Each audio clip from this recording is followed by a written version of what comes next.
أعوذ بالله من الشيطان الرجيم. بسم الله الرحمن الرحيم. الحمد لله الذي أنزل على عبده الكتاب ولم يجعل له عوجا قيما لينذر بأسا شديدا من لدنه ويبشر المؤمنين الذين يعملون الصالحات أن لهم أجرا حسنا ماكثين فيه أبدا وينذر الذين قالوا اتخذ الله ولدا ما لهم به من علم ولا لآبائهم كبرت كلمة تخرج من أفواههم إن يقولون إلا كذبا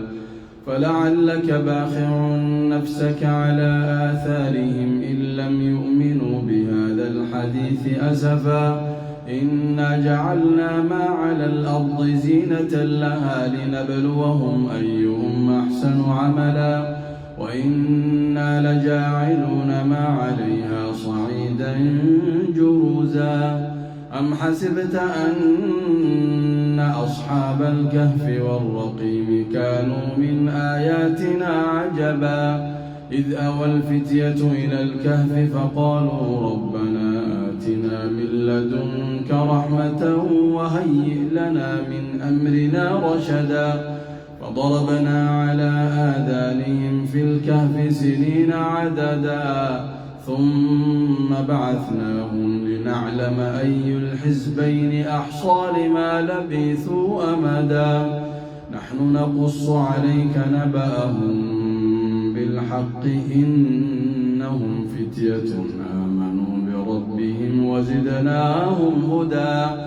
وربطنا على قلوبهم إذ قاموا فقالوا ربنا رب السماوات والأرض لن ندعو من دونه إلها لقد قلنا إذا شططا هؤلاء قومنا اتخذوا من دونه آلهة لولا يأتون عليهم بسلطان بين فمن أظلم ممن افترى على الله كذبا صدق الله العظيم.